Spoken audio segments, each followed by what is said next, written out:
అపొస్తలుల కార్యములు 20వ అధ్యాయము 28వ వచనము.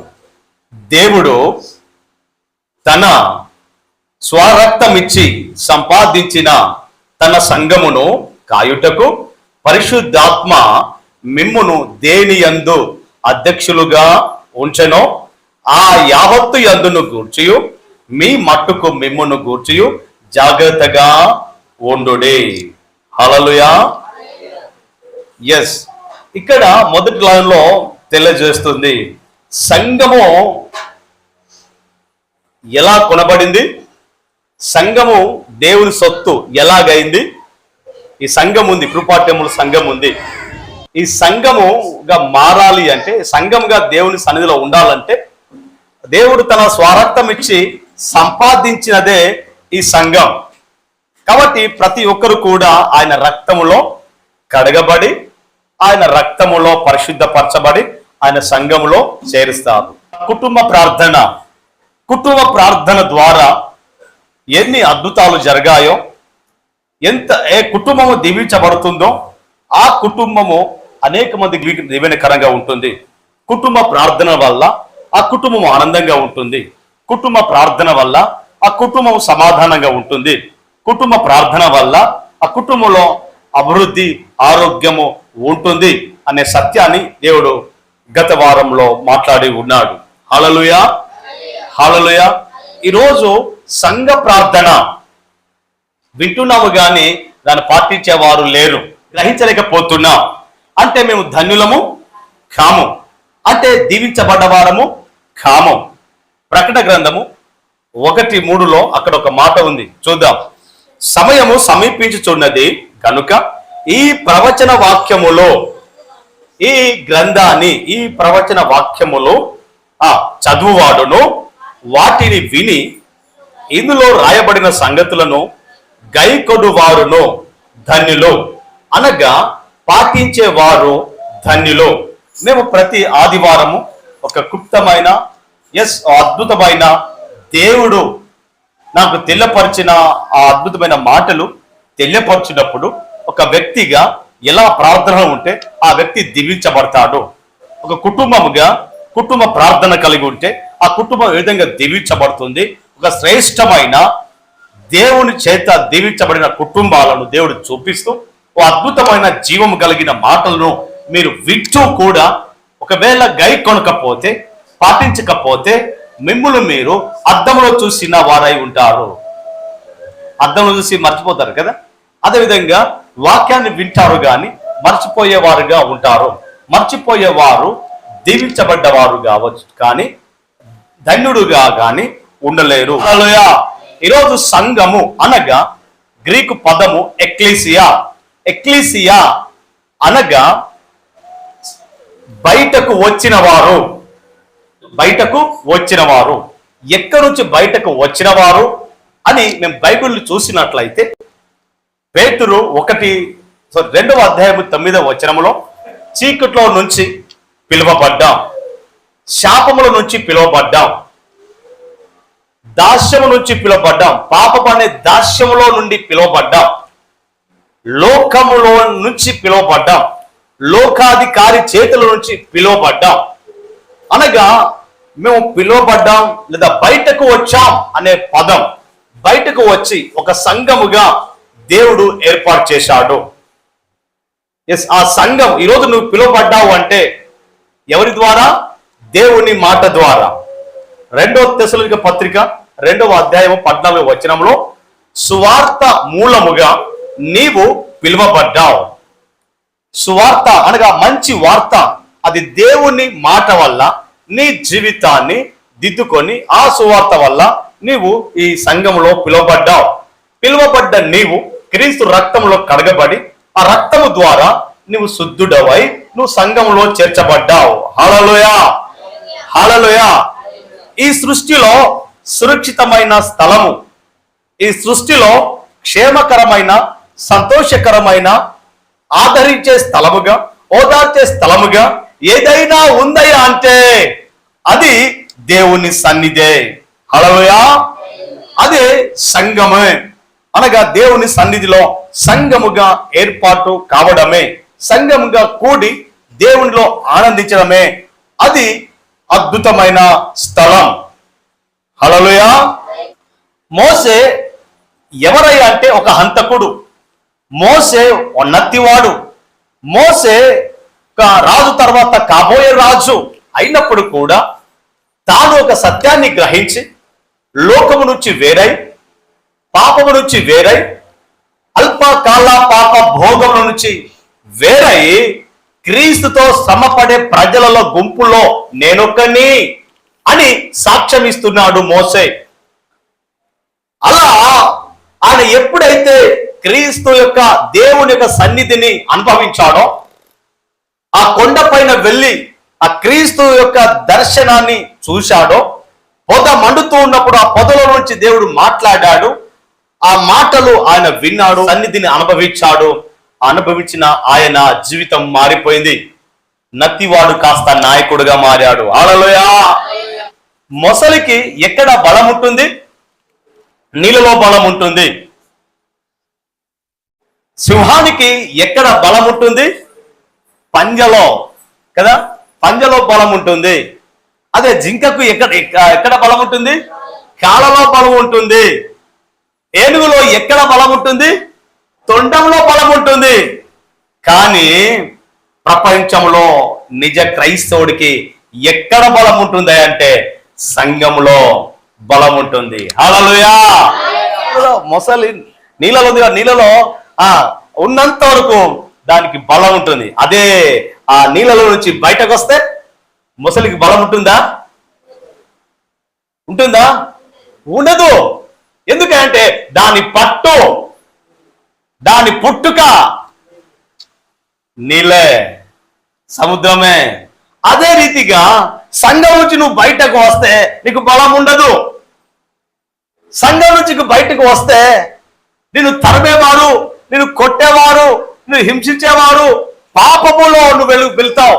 నీకు అక్కడ బలం ఉండదు. నువ్వు సంఘంలో ఉన్నంత వరకు నీకు బలం ఉంటుంది. హల్లెలూయా.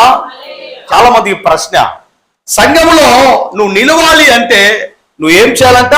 జకర్యా గ్రంథం 3వ అధ్యాయం 7వ వచనం, సైన్యములకు అధిపతి యెహోవా సెలవిచ్చినదేమనగా, నా మార్గములలో నడుచుచు నేను నీకు అప్పగించిన దానిని భద్రముగా గైకొనిన ఎడల నీవు నా మందిరము మీద అధికారివై ఆవరణములను కాపాడువాడవగుదువు, మరియు ఇక్కడ నిలువబడు వారికి కలిగినట్లు నా సన్నిధిని నిలుచు భాగ్యము నీకిత్తును. హల్లెలూయా. హల్లెలూయా. దేవుని సన్నిధిలో నిలవాలి అంటే ఏం చేయాలి?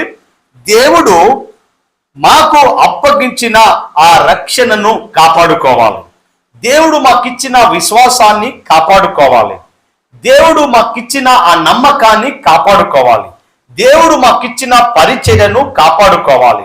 దేవుడిచ్చిన ప్రార్థన గుంపులో ఒకవేళ ఉన్నట్లయితే, ఆ ప్రార్థన చేసే వరమునికి ఉన్నట్లయితే ఆ ప్రార్థనలో నువ్వు ఖచ్చితంగా కాపాడుకోవాలి. ఆ పరిచర్యలో కాపాడుకోవాలి. సో దేవుడు నీకు ఏదైతే తలంపులు ఇస్తాడో, తలంతులను ఇస్తాడో అది దేవుళ్ళు నువ్వు వాడుకోవాలి. దేవుళ్ళో దానిని దేవుడు ఏదైతే అప్పగిస్తాడో దాన్ని నువ్వు భద్రపరచుకోవాలి, కాపాడుకోవాలి. ఎగ్జాంపుల్, దేవుడు నీకు మంచి రాగం ఇచ్చాడు అనుకోండి, మంచి పాటలు పాడి దేవుని ఆరాధించే రాగం ఇచ్చాడు. సో తద్వారా దానిని కాపాడుకుంటూ దేవుని ఆరాధించే వ్యక్తిగా ఉండాలి. దేవుడిచ్చిన పరిచర్యను నడిపించే వ్యక్తిగా ఉన్నామనుకోండి, దానిని కాపాడుకుంటూ దేవుడి పరిచర్యను ప్రోత్సహిస్తూ దేవుని సంఘంలో పరిచర్యలో పాల్పములు పొందుకునే ఆ యొక్క తీర్మానాన్ని, దేవుడు మాకు ఇచ్చిన ఆ గొప్ప ఆ పిలుపును, ఆ మార్గంలో మేము మాకిచ్చిన దానిని కాపాడుకోవాలి. అలా కాపాడుకున్నట్లయితేట దేవుడు తన సన్నిధిలో లేదా తన మందిరంలో మంచి అధికారం ఇస్తాడంట. దేవుడు ఆ సంఘంలో నీకు చక్కని అధికారం ఇస్తుంది.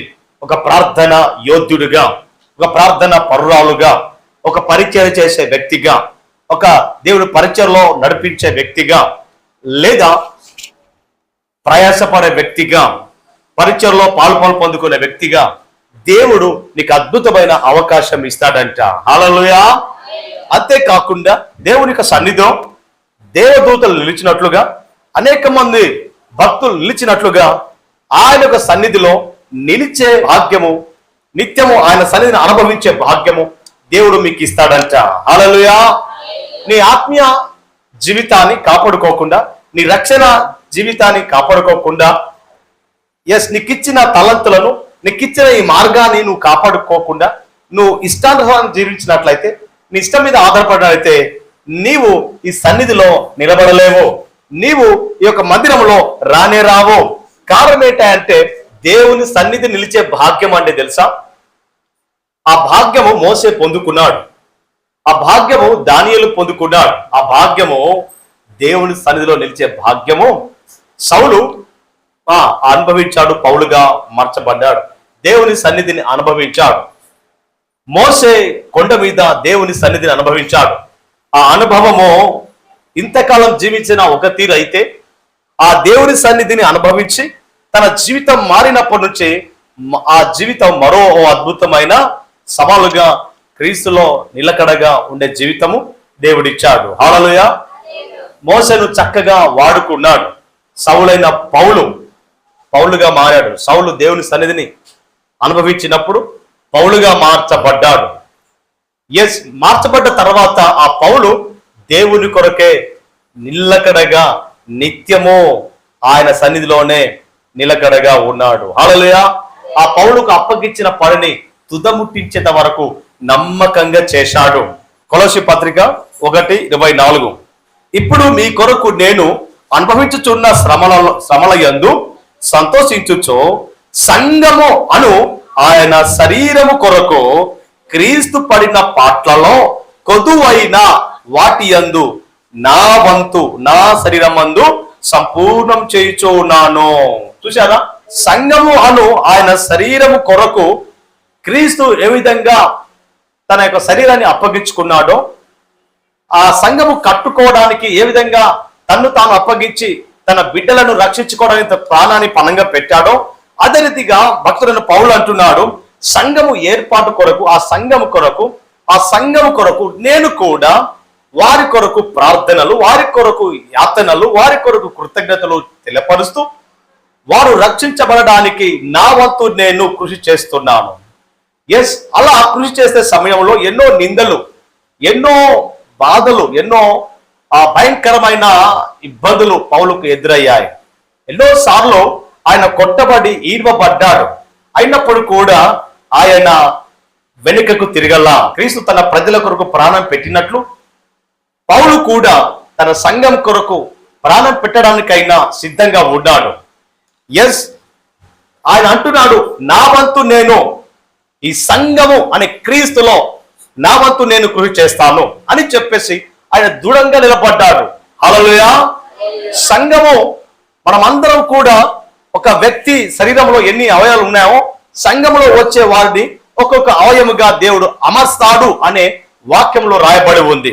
కాబట్టి సంఘము మనకు ఇచ్చిన బాధ్యత ఏంటంటే సంఘముగా కలిసి నివాసము చేయాలి, కలిసి సహవాసము చేయాలి, కలిసి సాక్షిగా జీవించాలి. హల్లెలూయా. కలిసి నివాసము చేయాలి. నివాసము అంటే కలిసి ఆత్మలో, వాక్యములో, ప్రార్థనలో మనం దేవుని ఆరాధించే వారమై ఉండి సంఘముగా ప్రార్థించే వారమై ఉండాలి. హల్లెలూయా. కలిసి నివాసము అంటే కలిసి ప్రార్థించేవారుగా ఉండాలి, సంఘము కలిసి ఆరాధించేవారుగా ఉండాలి, కలిసి సహవాసం చేసేవారుగా ఉండాలి. సహవాసం లేని యొక్క సంఘ సభ్యులు ఎలా ఉంటారా అంటే, సంఘం నుంచి బయటకు వెళితే బలము ఉండదు, దైవిక జ్ఞానం ఉండదు, దైవిక బలము ఉండదు. దైవిక బలము కోల్పోతే అప్పుడు మాకు మంత్రాలు తగ్గుతాయి, అప్పుడు మాకు సమస్యలను ఎదుర్కొంటాం. సైతాను మమ్మలను ఉక్కిరి బిక్కిరి చేస్తాడు, సమాజం మమ్మలను మోసం చేస్తుంది. ఎప్పుడూ సంఘం బయటకు వచ్చినప్పుడు, సంఘంలో ఉంటూ సహవాసం చేస్తూ, సంఘంతో కలిసి ప్రార్థన చేస్తూ, సంఘములో సాక్షిగా నివసిస్తూ ఉన్నట్లయితే సంఘంలో నీకు బలం ఉంటుంది. ఆ బలం వల్ల నువ్వు ఎక్కడ వెళ్ళినా ఆ దేవుని సన్నిధి నీకు తోడుగా ఉంటుంది. హల్లెలూయా. దేవుని సన్నిధి నీతో రావాలి అంటే నువ్వు ప్రార్థించే వ్యక్తిగా ఉండాలి. అపొస్తలుల కార్యము 12వ అధ్యాయంలో 5వ వచనంలో అక్కడ పేతురు చెరసాలలో బంధించబడతారు. ఏంటది? పేతురు చెరసాలలో బంధించబడి ఆ రాత్రి అంతా పేతురు నిద్రపోతూ ఉంటాడు. కానీ అక్కడ బైబిల్లో రాయబడిన మాట తెలుసా? సంఘము ఆసక్తితో ప్రార్థన చేస్తుందంట. హల్లెలూయా. ఆసక్తితో ప్రార్థన చేసే పదము పాత నిబంధనలో ఏలియా ఆసక్తితో ప్రార్థన చేశాడు. యాకోబు పత్రికలు ఉండదు కదా, యాకోబు మనలాంటి మనుషుడే, కానీ ఆసక్తితో ప్రార్థన చేసినప్పుడు ఆయన వర్షాన్ని కురిపించాడు అని చెప్పేసి మనలాంటి మనసే. అనగా ఏలియా ఆసక్తితో ప్రార్థన చేసినప్పుడే గొప్ప కార్యాలు జరిగింది. హల్లెలూయా. ఇక్కడ పేతురు బంధించబడ్డప్పుడు, పేతురు జైల్లో ఉన్నప్పుడు సంఘము మాత్రము అత్యాసక్తితో ఏం చేస్తుందంట? ప్రార్థన చేస్తుంది. అత్యాసక్తితో ప్రార్థన చేసిన ఆ సంఘము పేతురుకు విడుదలనిచ్చింది. హల్లెలూయా. పేతురు ఎప్పుడైతే బంధించబడ్డారో, పేతురు ఎప్పుడైతే నిద్రిస్తూ ఉన్నాడో, ఎందుకు పేతురు నిద్రిస్తున్నాడు? ఒక భయం ఉండాలిగా, నేను బయటకు రావాలని ఆశ ఉండాలిగా, అయ్యో నా భార్య నా పిల్లలు ఎలా ఉన్నారో ఆ టెన్షన్ ఉండాలిగా. కానీ పేతురు మాత్రము బంధించబడ్డప్పుడు, పేతురు మాత్రము బందికాలో ఉన్నప్పుడు ఆయన హ్యాపీగా నిద్రపోతున్నాడు. ఏంటది? హ్యాపీగా నిద్రపోతున్నాడు. ఎందుకు అంత హ్యాపీగా నిద్రపోతున్నాడు? క్షేమముగానే, సమాధానంగానే, నిలకడగానే, నిమ్మలంగానే ఎందుకు ఉన్నాడే అంటే ఆయనకు ప్రార్థించే సంఘము ఉంది. హల్లెలూయా. ప్రార్థించే సంఘము ఉన్నప్పుడు సేవకునికి ఏ ఆపద రాదు. ప్రార్థించే సంఘము ఉన్నప్పుడు మనం ఎవరికొరైతే ప్రార్థన చేస్తామో ఆయనకు చుట్టూ కంచె వేస్తాడు. ప్రార్థించే సంఘము ప్రార్థన చేసినప్పుడు ఇక్కడ ప్రార్థన చేస్తే ఎన్నో కిలోమీటర్ల దూరము ఏమవుతుంది? అక్కడ సమాధానం వస్తుంది. ఆమేన్. నేను ఇక్కడ స్విచ్ పెడితే బయట లైట్ వెలుగుతుంది. అవునా కదంటారా? ఇక్కడ స్విచ్ పెడితే బయట వెలుగుతుంది. అదే రీతిగా మనం సంఘంలో ఇక్కడ ప్రార్థన చేస్తే, బయట వారికి ఎవరి కొరకు చేస్తే అక్కడ దేవుడు యొక్క అద్భుతమైన సమాధానం ఇస్తాడు. హల్లెలూయా. ప్రార్థన చేసే సంఘము ఎక్కడైతే ఉంటుందో, ప్రార్థన చేసే కుటుంబము ఎక్కడైతే ఉంటుందో అక్కడ వచ్చేసి సమాధానం తలుపు తడుతుంది. హల్లెలూయా. హల్లెలూయా. సంఘము కలిసి ప్రార్థన చేయాలంటే నంబర్ 1 నీకు వ్యక్తిగత ప్రార్థన ఉండాలి. వ్యక్తిగత అనగా ఏకాంత ప్రార్థన ఉండాలి. ఏకాంత ప్రార్థన కలిగి ఉన్న నీవు కుటుంబ ప్రార్థన ఉండాలి. కుటుంబ ప్రార్థన కలిగి ఉన్న నీవు సంఘంగా ప్రార్థన చేయగలగాలి. ఆ సంఘంగా ప్రార్థన చేస్తే అప్పుడు ఆ సంఘానికి గొప్ప బలం ఉంటుంది. హల్లెలూయా. మొసలికి నీటిలో ఏ విధంగా బలం ఉంటుందో సంఘంలో అలాంటి బలం ఉంటుంది. శారీరక బలం కాదది, ఆత్మీయ బలం. నువ్వు ఆత్మలో బలంగా ఉన్నట్లయితే, నీ మనసు నిబ్బరంగా హ్యాపీగా ఉన్నట్లయితే నీ శరీరం అంతా ఆటోమేటిక్గా తెలుస్తుంది ఎందుకు ఆనందంగా ఉన్నాడు ఈయన కదా. ఇక్కడ సంఘము ఎలా ఉంది? ప్రార్థించే సంఘంగా ఉంది, రోధించే సంఘంగా ఉంది, ప్రయాసపడే సంఘంగా ఉంది. కాబట్టి ఒక గొప్ప విడుదల ఆ సంఘము చూడగలిగింది. కాబట్టి ఆ సంఘము గొప్ప అద్భుతమైన కార్యము చేయగలిగింది. ఈరోజు వాక్యం ఏమిటి సహోదరి సహోదరుడా? సంఘము ప్రార్థించే సంఘంగా ఉండాలి. అలా ఉండాలి అంటే నేను ఇంట్లో వెళ్ళి ప్రార్థన చేస్తున్నాను, నేను ఇంట్లోనే సంఘం కొరకు ప్రార్థన చేస్తున్నాను అని అంటే ప్రయోజనం లేదు. 10 మంది ధర్నా చేసినప్పుడు ఇంట్లో నుంచి ధర్నా చేస్తాను, నువ్వు వెళ్ళు అంటే ఆ ధర్నా చేసేవాడు నిన్ను రాణిస్తాడా? ఆ ధర్నా చేసి వాళ్ళు సక్సెస్ఫుల్ అవుతారు. ఆ సక్సెస్ఫుల్ వారికి వచ్చిన ప్రతి దాంట్లో నీకు ఇస్తారట. రా ఒరే ఎవరు రమ్మంటే రాలేదు కాబట్టి నువ్వు ఎలా పాల్గొంటావు, నీకు దీనిలో పాల్గొనలు లేవు కాబట్టి నీకు లేదు అని చెప్పేసి అంటారు కదా. అదే విధంగా మేము సంఘముగా కలిసి ప్రార్థించాలంటే సంఘంలో రావాలి. సంఘంలో ఉపవాస ప్రార్థనలు జరుగుతున్నాయి. సంఘంలో 1 గంట ప్రార్థన చేసే సంఘము ఒక టీం ఉంది. ఆ సంఘంలో ప్రార్థించే ఒక ప్రార్థనా పరులు ఉన్నారు, ఒక ప్రేయర్ టవర్ ఉంది. ఎస్, అందులో భాగముగా కలిసి కట్టుగా సంఘంగా ప్రార్థన చేసే సంఘంలో మేము పాలు భాగస్తులుగా ఉండాలి. సంఘంలో మేము రాగలగాలి. సో వచ్చినప్పుడే ఆ సంఘంలో ఉన్న ప్రతి ఒక్క అద్భుతాలు మేము చూడగలుగుతాం. హల్లెలూయా. సంఘంగా ప్రార్థించినప్పుడే పేతురు విడుదల పొందుకున్నారు. ఈరోజు సంఘంగా ప్రార్థన చేస్తే మా చుట్టూన వారు విడుదల పొందుకుంటారు. ఎస్, బంధించబడ్డ వారు విడుదల పొందుకుంటారు. త్రాగుబోతులు విడుదల పొందుకుంటారు. శాపముతోనూ సైతానుతోనూ బంధించబడి పీడించబడుతున్న వారు విడుదల పొందుకోవాలంటే సంఘము ప్రార్థించినప్పుడే విడుదల అవుతుంది. సంఘము ప్రార్థించినప్పుడే గొప్ప అద్భుతమైన కార్యము చూస్తుంది. ఎస్, సంఘముకున్న అద్భుతమైన యోగ్యత ఏంటి తెలుసా? ప్రార్థన. ఈ ప్రపంచములో ప్రతి దాన్ని జయించిన ఆ ఆయుధం దేవుడు ఇచ్చాడంటే ఆ ఆయుధమే ప్రార్థన. హల్లెలూయా, హల్లెలూయా. జాగ్రత్త వహించండి. ఈరోజు ప్రపంచంలో ఎన్నో టెక్నాలజీ వస్తుంది కదా. ఇక్కడ నొక్కితే ఆ దేశం పేలే అలాంటి బాంబులు కావచ్చు, అలాంటి డ్రోన్లు కావచ్చు, ఎస్ అనేక డ్యాములు కావచ్చు కదా వస్తున్నాయి. అయినప్పటికీ కూడా ఎస్ జాగ్రత్త వహించండి, వాటికంటే భయంకరమైన టెక్నాలజీ దేవుడి దగ్గర ఉంది. హల్లెలూయా. ఈ ప్రపంచంలో మొన్న యుద్ధంలో ఇశ్రాయేల్లో ఆ డోమ్ ఉంటుంది. ఆ డోము ఎన్ని బాంబులు వేసినా ఆ డోమే వాళ్ళని రక్షిస్తుంది. కానీ మొన్న యుద్ధంలో చెడిపోతే ఎస్ విత్ ఇన్ కొన్ని నెలల్లోనే వాళ్ళు ఏం చేయాలి తెలుసా? మొన్న పేపర్లో వచ్చింది, ఎన్నో 10 కిలోమీటర్ల యుద్ధ విమానాలు ఉన్నప్పుడు కూడా జస్ట్ లెదర్ కిరణాల ద్వారా అక్కడ 10 కిలోమీటర్లు ఉన్న వాటిని ఓన్లీ ఇక్కడ నుంచి లెదర్ కిరణాలు పంపేసి పేల్చే టెక్నాలజీ కనుగొన్నారంట వాళ్ళు. దేవుడు ప్రార్థన అనే ఆయుధం మనకిచ్చాడు. హల్లెలూయా.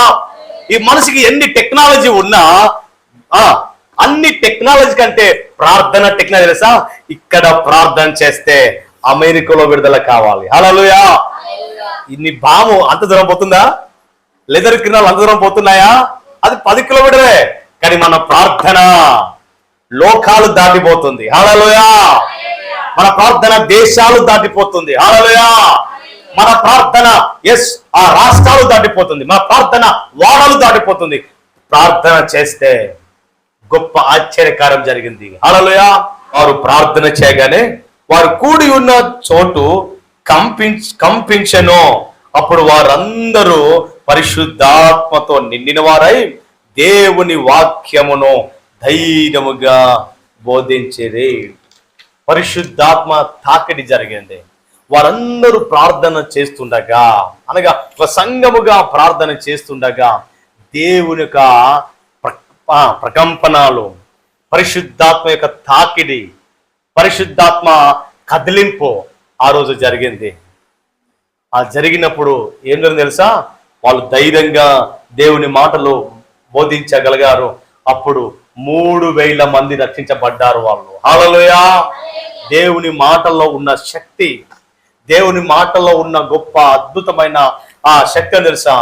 ఆ యొక్క బోధించబడుతుండగా ఆ క్రీస్తు వారితో ఎస్ ఆత్మచేత నింపబడినప్పుడు వాళ్ళు బోధించినప్పుడు 3,000 మంది రక్షించబడ్డారు.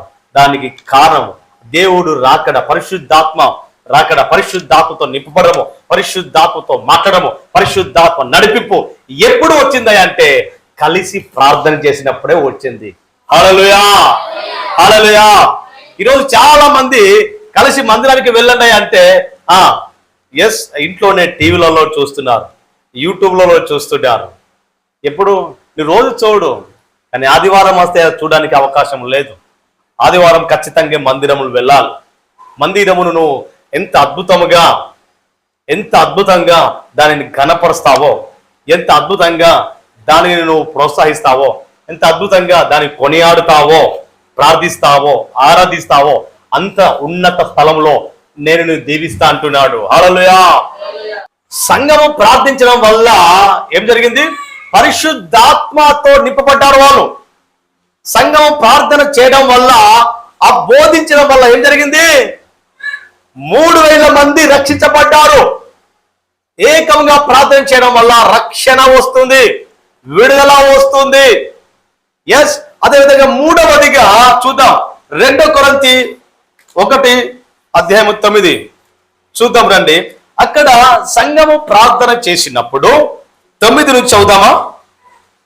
మరియు మృతులను లేపు దేవుని యందే గాని మా యందే మేము నమ్మిక ఉంచుకున్నట్లు మరణమగుదుమని నిశ్చయము మా మట్టుకు మాకు కలిగి ఉండెను.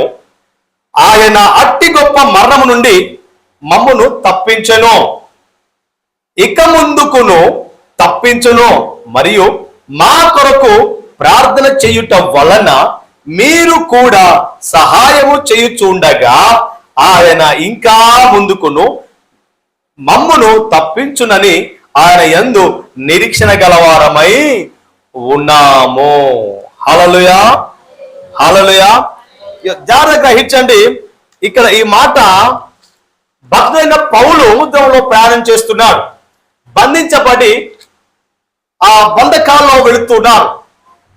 ఎస్, అలా బంధకాల్లో ఆయన ఓడలో రాజు ఎదుట నిలబడవలసింది ఉంది.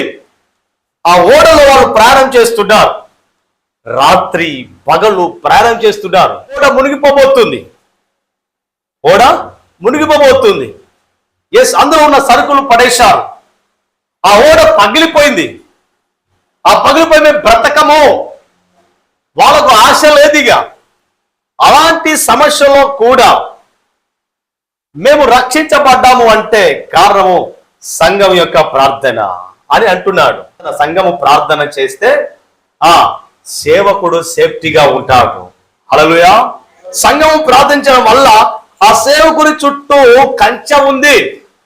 సంఘం ప్రార్థన చేస్తుంది కాబట్టి సేవకుడు క్షేమంగా ఉన్నాడు, నిమ్మలంగా ఉన్నాడు, నిద్రపోతున్నాడు క్షేమంగా. పేతురు కదా. సో సంఘం ప్రార్థన చేస్తే ఎలాంటి గలిబిలి రాదు, ఎలాంటి మరణం కూడా రాదు. పౌలు మరణం నుంచి తప్పించబడినట్లుగా మరణం కూడా దాపరించదు. ఎందుకో తెలుసా? సంఘము ప్రార్థన చేస్తే మరణము దరి చేరదు. సంఘము సేవకుని కొరకు ప్రార్థన చేయాలి, సేవకుడు సంఘము కొరకు ప్రార్థన చేయాలి. సేవకుడు సంఘము కొరకు ప్రార్థించినప్పుడు గొప్ప అద్భుతాలు జరుగుతాయి. సేవకుడు తన సంఘం కొరకు ఎలా ప్రార్థన చేస్తున్నప్పుడు, యాత్రలు చేస్తున్నప్పుడు క్రీస్తు పడిన పాటలో కొంచెమైనను నేను చేస్తాను అని సేవకుడు సంఘం కొరకు ప్రార్థిస్తూ, సంఘం కొరకు ప్రయాసపడుతూ, సంఘం కొరకు ఆలోచిస్తూ, సంఘం కొరకు ప్రార్థనలు చేస్తూ ఉండడము సంఘానికి మేలు. హల్లెలూయా. ఎస్, కాబట్టి సంఘము సేవకులకు ప్రార్థన చేస్తే ఎంత మేలో, సేవకుడు సంఘం కొరకు ప్రార్థన చేయడము అంతకంటే మేలు. హల్లెలూయా. ఎస్, ఈ సంఘము సేవకుడు వీళ్ళందరూ కలిసి సమాజం కొరకు ప్రార్థన చేయాలి. హల్లెలూయా. ఎస్, మొదటిగా సేవకుడు సంఘం కొరకు ప్రార్థన చేస్తే, సంఘము సేవకులకు ప్రార్థన చేస్తే ఆ సంఘం అంతా కూడా సమాజం కొరకు, సమాజం బ్రతకాలి, సమాజము సమాధానంగా ఉండాలి, వారు నశించిపోవద్దు, నరకానికి వెళ్ళొద్దు, అనవసరంగా సైతాను కబంధాస్తాల్లో నలిగిపోవద్దు, విరిగిపోవద్దు, ఆత్మహత్యలు చేసుకోవద్దు. వాళ్ళు మనలాంటి వారు మన సహోదరులే అని గ్రహించి వారి కొరకు సంఘంగా ప్రార్థన చేసేవారుగా ఉండాలి. హల్లెలూయా. సంఘము కలిసి ప్రార్థన చేస్తే సంఘం ఎదుట పాతాళ లోక ద్వారాలే నిలవవంట. హల్లెలూయా. అనగా ఆ ప్రార్థనకంత పవర్ ఉంది. Prayerful church, powerful church. Prayerful family, powerful family. Prayerful person, powerful person. Power అంటే తెలుసు కదా మీకు, కరెంట్ ఎంత శక్తియో. అలాంటి పవర్ నువ్వు కలిగి ఉండాలి అంటే, అలాంటి గొప్ప అధికారం నువ్వు కలిగి ఉండాలి అంటే నువ్వు ప్రార్థన పరుడుగా ఉండాలి. ప్రార్థన చేస్తే మరణం కూడా ఆగిపోయింది అంటున్నాడు పౌలు. నేను చెప్పగలుగుతాను, ఎస్, నాకున్న పొజిషన్లో, నాకున్న సమస్యలో నేను ఈ రోజు నేను బ్రతికున్నానంటే మీలో కొంతమంది నమ్మకస్తులు ప్రార్థన వలన, సంఘ ప్రార్థన వలనే నేను బ్రతికున్నాను. హల్లెలూయా. వ్యక్తిగత ప్రార్థన ఎస్ ఉంటుంది, బాగుంటుంది, కానీ వ్యక్తిగత ప్రార్థన కన్నా సంఘంలో వచ్చి ఆన్లైన్ ప్రార్థన, సంఘంలో వచ్చి ఉపవాస ప్రార్థన, సంఘంలో వచ్చి ఆరాధన, ఆదివారం ప్రార్థనలో ప్రార్థన చేసిన ఆ ప్రార్థనే పవర్ఫుల్ ప్రార్థన. హల్లెలూయా. అందుకే సన్నిధి. ఒకవేళ అదే లేకపోతే మందిరానికి వాళ్ళు ఎందుకు వస్తారు? నువ్వు ఎందుకు సంఘంలో ఉండాలి అంటే 91 కీర్తనలో ఒక మాట ఉంది, మహోన్నతుని చాటున నివసించువాడే సర్వశక్తి నీడను ఆశ్రయిస్తాడు, అనుభవిస్తాడు. ఆ నీడ నీ బ్రతుకునిచ్చే నీడ, ఆ నీడ సురక్షితమైన నీడ, ఆ నీడ సంతోష సమాధానంతో ఉన్న నీడ, ఆ నీడ సంపూర్ణమైన సంతోషమిచ్చే నీడ. ఆ నీడ ఏదో కాదు, ఆయన సన్నిధి. హల్లెలూయా, హల్లెలూయా. చూసారా? ఎస్, మహోన్నతుని చాటున నివసించువాడే సర్వశక్తుని నీడను ఎస్ ఆశ్రయిస్తాడు, అనుభవిస్తాడు, అనుసరిస్తాడు. ఆయన సన్నిధిలో గనక నువ్వు ఉన్నట్లయితే, ఆయన రెక్కల చాటు నువ్వు ఉన్నట్లయితే నీ గుడారానికి ఏ తెగులు రానివ్వడు. ఆమేన్. నీకు ఏ అపాయము రానివ్వడు. ఆయన కునుకక నిద్రపోక నిన్ను కాపాడగలే గొప్ప రక్షకుడే నేను ప్రకటించే ప్రభు అయిన యేసుక్రీస్తు రక్షకుడు. హల్లెలూయా. జీవ మరణ పునరుత్థానము ఆయన చేతిలో ఉన్నవి. హల్లెలూయా. మరణం యొక్కయు పాతాళం యొక్కయు తాళపు చెవులు ఎస్ ఆయన ఆధీనంలో ఉన్నవి, అనగా ఆయన సంఘంలో ఉన్నవి. సంఘానికి ఒక ఆజ్ఞ దేవుడు ఇచ్చాడు. సంఘమా, 2 లేదా 3 కలిసి ప్రార్థన చేస్తే భూమి మీద నువ్వు ఏదైతే విప్పబడతావో అది పరలోకంలో విప్పబడుతుంది. హల్లెలూయా. భూమి మీద ఏదైతే నువ్వు బంధించబడుతుందో అది పరలోకంలో దానిని బంధిస్తా. ఆ అధికారం సంఘానికి మాత్రం ఇచ్చింది. ఎవరు ఉపయోగిస్తున్నారు? సంఘము సిద్ధాంతాలు ఉంటాయి, సంఘం యొక్క నడిపింపు ఉంటుంది. ఆ ప్రకారంగా మనం జీవిస్తూ సంఘంలో గొప్పగా దీవించబడినట్లయితే సంఘం అనేకమైన దీవెనకరంగా, ఆశకరంగా ఉంటుంది. హల్లెలూయా, హల్లెలూయా.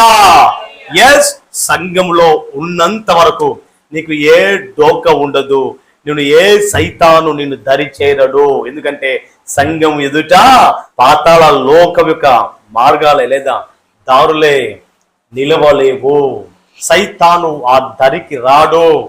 అందుకే ఒంటరిగా ఉన్నప్పుడే సాతాను నిన్ను ఏం చేస్తాడు? శోధిస్తాడు. ఒంటరిగా ఉన్నప్పుడే హవ్వను ఏం చేశాడు? శోధించాడు. ఒంటరిగా ఉన్నప్పుడే సంసోను ఏం చేశాడు? శోధించాడు. ఒంటరిగా ఉన్న సొలొమోను ఏం చేశాడు? శోధించాడు. ఒంటరిగా ఉన్నప్పుడు ఎందుకు శోధిస్తాడంటే, ఒంటరిగా ఉన్నప్పుడు బలం ఎంత ఉంటుంది కదా? మాకెంత బలం ఉంటుంది? మహా అంటే 50 కిలోల బలం ఉంటుంది, అంతే కదా? 50 బస్తా లేపగలుగుతామా?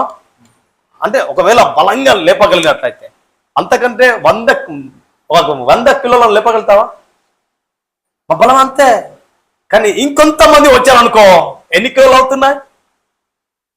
100. 2 వస్తే 100, 3 వస్తే 150, అదే ఇంకా 3 వస్తే 300 కదా? అలా అలా అలా ఆ శక్తి ఎంత పెరుగుతుంది? అర్థమవుతుందా? ఎంత శక్తి పెరుగుతుంది, ఎన్ని కిలోల బరువు పెరుగుతుంది, అర్థమవుతుందా? సో అంత శక్తి వస్తుంది. కాబట్టి ఇక్కడ నుంచి ఒంటరిగా ప్రయత్నము చేయమాకు. ఎస్, ఏకాంత ప్రార్థన ఉండాలి నువ్వు కుటుంబంలో ఉన్నప్పుడు, కుటుంబ ప్రార్థన ఉండాలి నువ్వు కుటుంబముగా ముందు కొనసాగుతున్నప్పుడు. అదే రీతిగా సంఘంగా ప్రార్థన చేసినట్లయితే, ఎస్, సంఘంగా ప్రార్థన చేస్తే గొప్ప గొప్ప అద్భుతాలు దేవుడు కనుపరుస్తాడు, జరిగిస్తాడు. హల్లెలూయా. సంఘంగా ప్రార్థన చేస్తే మొదటిగా విడుదల వస్తుంది. నంబర్ 2, సంఘంగా ప్రార్థన చేస్తే దేవుడు తన ఆత్మ చేత గొప్ప కార్యాలు చేస్తాడు. అనేక మంది రక్షణ మార్గాలు తెరుస్తాడు. సంఘంగా ప్రార్థన చేస్తే మరణకరమైన రోగం వచ్చినా దానిని విడుదల చేస్తాడు. అందులో సందేహము లేనే లేదు.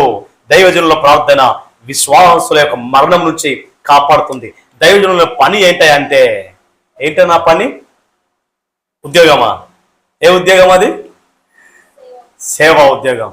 రైట్. ఒక భక్తుడు అన్నట, దేవుని నమ్ముకో, రక్షణ పొందుకో, దేవుని నమ్ముకో, ఎస్ నువ్వు కలిగిన దాంట్లో విడుదల పొందుకో, దేవుని నమ్ముకో అయ్యా, నీకు రక్షణ వస్తుంది అని చెప్పేసి ఎప్పటికి సువార్త అలా చెప్తూ ఉన్నప్పుడు ఆ వ్యక్తి అన్నాడంట, మైండ్ యువర్ బిజినెస్ అన్నాడంట. ఏమన్నాడ? మైండ్ యువర్ బిజినెస్, నీ పని నువ్వు చూసుకో అనంట. ఈ సేవకున్నానంట, దిస్ ఈజ్ మై బిజినెస్ అన్నాడంట. హల్లెలూయా.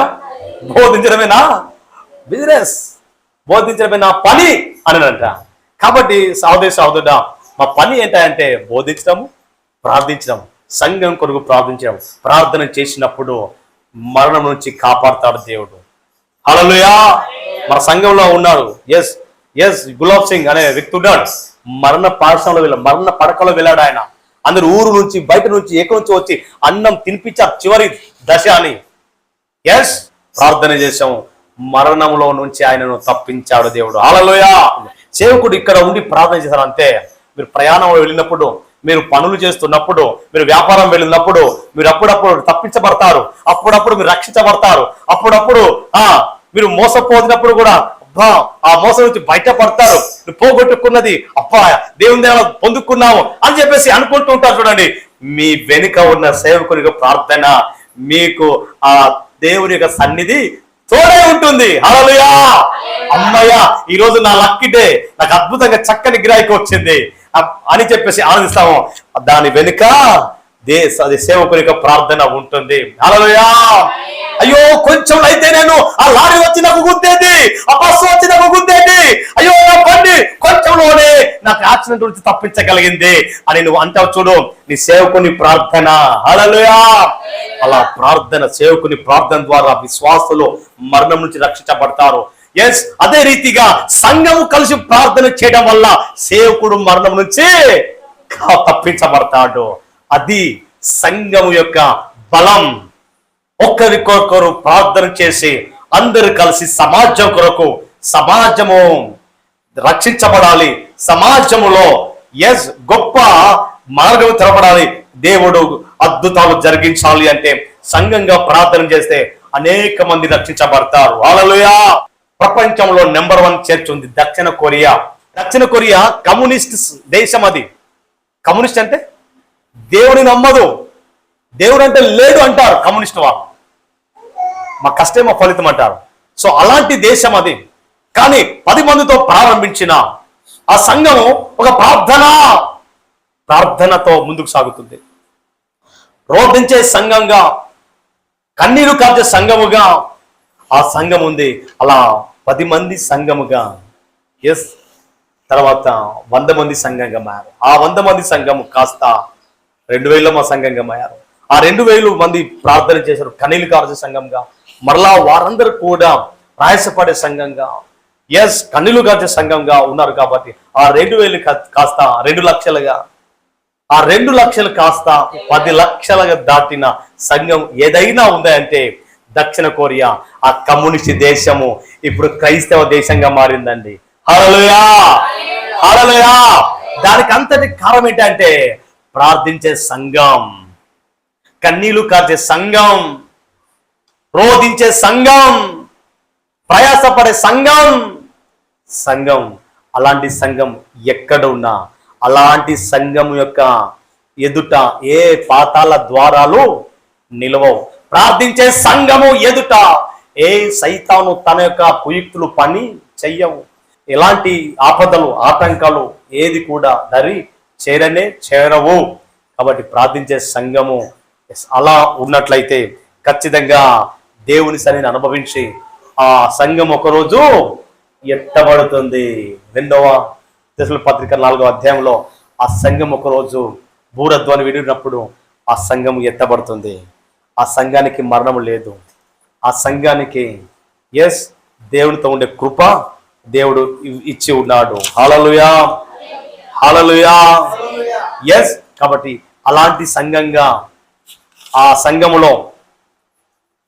సంఘంలో నువ్వు వచ్చినట్లయితే ఒక ఆశతో నువ్వు రావాలి. ఆ సంఘంలో నీకు ఆహారం దొరుకుతుంది, ఆ సంఘంలో నీకు ఆరోగ్యం వస్తుంది, ఆ సంఘంలో నీకు ఆశీర్వాదం ఉంటుంది, అందులో సందేహము లేనే లేదు. అయితే ఆ సంఘంలో నువ్వు ఒక నివాసిగా ఉండాలి, ఒక సహవాసం చేసే వ్యక్తిగా ఉండాలి, సాక్షిగా జీవించే వ్యక్తిగా ఉండాలి. సంఘంగా కూడి ఉండడం అనగా అపొస్తలుల కార్యము 42లో 2:42 ఉంటుంది. ఆ లక్షణాలు కలిగి ఉండాలి. బోధ యందు నిలకడగా ఉండాలి, సహవాసయందు నిలకడగా ఉండాలి, రొట్టె విరిచి యందు నిలకడగా ఉండాలి, ప్రార్థన యందు నిలకడగా ఉండాలి. ఇలా నిలకడగా ఉన్నట్లయితే ఆ సంఘం ఎదుట ఏ పాతల ద్వారాలు పనిచేయవు, ఏ సైతాను కుయుక్తులు, ఏ మాంత్రిక ప్రభావము, ఎలాంటి మరణము నిన్ను ఏమి చేయదు. సంఘంగా ప్రార్థన చేస్తే ఎంత గొప్ప దీవెనలో ఈరోజు మాతో మాట్లాడాం. పరిశుద్ధాత్మ కార్యం జరగాలంటే సంఘంగా ప్రార్థన చేస్తేనే మేము ముందుకు సాగలుగుతాం. కాబట్టి మనం కలిసి ప్రార్థన చేద్దాం.